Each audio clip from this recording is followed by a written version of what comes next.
一说起马背上的民族，你可能会想到很多画面，但今天呢，我们想带大家看点不一样的。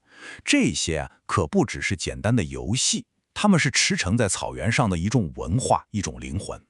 咱们就一起去探寻维吾尔族那些特别宏伟，但现在可能很多人都不知道的马术运动。好，我们先来看这张图，哇，是不是一下就被这股力量感给抓住了？感觉就像自己也置身在那个高速飞驰的赛马世界里，你几乎都能感觉到那扑面而来的尘土，听到那阵阵的马蹄声。要知道，这可就是他们生活的核心呢。所以你看，要真正搞懂这些运动，咱们得先聊聊马。就是得先明白维吾尔这个民族和马之间到底是一种什么样的关系。这可是一种深到骨子里的历史和文化联系。这句话我觉得说得太好了，马不仅仅是打仗赶路的好伙伴，它更像是这个民族的翅膀。你想想，这话多形象啊！可以说，马已经完全融入了他们生活的每一个角落，承载着他们的速度，也承载着他们的梦想。而且这种人和马的紧密联系，甚至可以追溯到他们的神话里。传说中，他们的祖先，这位叫阿夫拉西亚伯的英雄，就是一位勇猛如豹的骑手。所以你看，这种战士的精神从一开始就和马是分不开的。他的后代们自然而然就把这种精神在马背上一代一代的传了下来。好，那问题就来了，当仗打完了，也不用天天去打猎了，和平年代里这一身在战场上练出来的精湛马术该怎么办呢？总不能就这么丢了吧？这就说到了点子上。这些马术运动就是这么来的。当大家不再需要为了生存去拼杀的时候，那种刻在骨子里的骑射本领，还有那种好胜心，就需要一个新的舞台去展示。所以，各种各样的体育比赛就应运而生了。这就像搭了一座桥，把过去的战场和现在的赛场给连了起来。来，接下来咱们就进入正题，好好看一看到底有哪些精彩的传统运动定义了这种独特的马背文化。我们现在看到的这个，场面相当激烈啊！这个运动叫雕羊。你看，骑手们的目的就是去争抢那具经过处理的羊的躯体，谁抢得手，还要能护住，这可不容易。这不仅仅是比谁骑马骑得好，它考验的是你的力量、你的胆量，甚至还有你的战术。这可是突厥民族一项非常古老又特别的运动。还有这个骑马射箭，说真的，这绝对算得上是所有马背技能里的天花板了。你想马在全速飞奔，你得在马背上稳住身体，还要拉弓瞄准，把箭射出去，而且还得射得准，这难度简直了。所以在古代，这可不光是一项运动，它就是一个战士最核心的战斗力啊。说到他们的剑术有多厉害，还有一个近乎传奇的故事。据说当年亚历山大大帝的军队碰上这些突厥弓箭手的时候，直接就被他们的一项绝技给惊呆了。什么绝技呢？就是回身射。你想象一下那个画面，一边策马飞奔，一边还能转过身，一箭射中身后的目标。我的天，这简直就是电影里的情节，太不可思议了。对，说到赛马，你可别以为就是比谁跑得快那么简单。其实他们有两种完全不同的风格，一种呢确实是比拼纯粹的速度和耐力，就是长跑，但还有一种叫走马，这个就有意思了。它比的不是快，而是马走起来的姿态是不是优雅，节奏感好不好。这个走马其实跟我们现在说的马场马术有点像，评委看的不是谁第一个冲过终点，而是这匹马的步子走得稳不稳，好不好看，还有骑手和马之间配不配合，够不够和谐。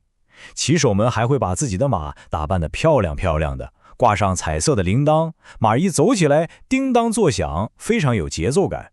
这哪是比赛啊，简直就是一场视听享受。好，接下来咱们要聊的这个运动可以说是所有这些项目里最出名的一个了。它的故事特别传奇，跨越了大陆，穿越了几个世纪。但有意思的是，它的创造者自己反而慢慢把它给忘了。它叫什么呢？叫击鞠。你可能对这个名字有点陌生，但如果我说它的另一个名字，你肯定知道。马球，没错，就是我们今天所熟悉的那个贵族运动马球。它的老祖宗就是源自中亚的击鞠。要说对世界影响最大的，那可能还真就是它了。大家来看这两张图的对比，是不是特别有冲击力？一边是描绘它起源的古老绘画，另一边是咱们现在的国际赛场。就这么摆在一起，你一下子就能感受到这项运动是怎么样穿越了时间，跨越了文化，走过了多么不平凡的一段旅程。咱们顺着这个时间线来看它的传播路径就更清楚了。你看，它最早诞生在中亚的突厥民族里，然后传到波斯，成了王室贵族的最爱。接着呢，通过阿拉伯世界又传到了西藏、中国、印度，最后到了1859年，在印度的英国军官们把它带回了西方，还成立了第一个正式的麻球俱乐部。就这样，一个源自草原的游戏，一步步变成了风靡全球的贵族运动。当然了，随着时间流逝，很多传统的马术运动不像马球这么幸运，他们慢慢地就没那么兴盛了。那问题就来了，运动可以消失，但那种骑手的精神是不是也跟着一起消散了呢？这个问题其实引出了我们故事里一个特别有意思的转折。你想想，如果有一天现实环境变了，人们没法再像以前那样在马背上自由驰骋了，那怎么办？那种勇气，那种追求平衡和技巧的精神，会以一种什么样的方式流传下来呢？你可能绝对想不到，答案居然是在一种秋千上，就是这个叫沙尔河带的传统高空秋千。我知道你第一眼看过去肯定觉得这跟骑马八竿子打不着啊，但你别说，他还真就用一种非常独特的方式，把马背文化的精髓给继承下来了。这里面的秘密啊，就在它的动作里。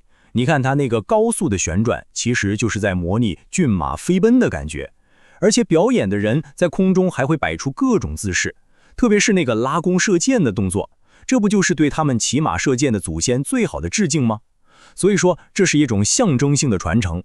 虽然脚下没有马了，但他们把马背上的那种勇气和技巧带到了天上。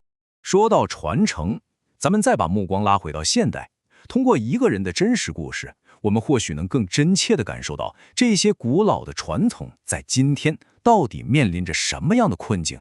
你看，天赋和传统其实并没有消失。上世纪90年代，就有一位叫帕利旦的维吾尔族女骑手，她简直就是个天才。在那个我们前面说过的马之舞，也就是走马这个项目上，拿下了全国冠军，还破了纪录。它就像是古老骑手精神在现代的一个回响。但是这个故事的结局真的让人特别惋惜。当时有一位法国教练看到了他的表演，简直惊呆了，说他这么有天赋，居然连个教练都没有，就想邀请他去法国接受训练。你想想，这可是个走向世界的机会啊！但结果呢，他去不了，原因非常现实，没钱，缺少资金支持。所以说，帕利旦的故事不只是他一个人的遗憾，它其实也是这些宝贵文化遗产在咱们这个现代社会里艰难处境的一个缩影。所以在我们今天这趟旅程的最后，我想给大家留下一个问题：当一个民族的传统游戏这些运动慢慢的消失了，那我们失去的真的只是一种娱乐方式吗？或者说，我们失去的其实是一种精神，是一段历史，甚至是一种看待世界的方式？这个问题，我觉得真的值得我们每一个人好好想一想。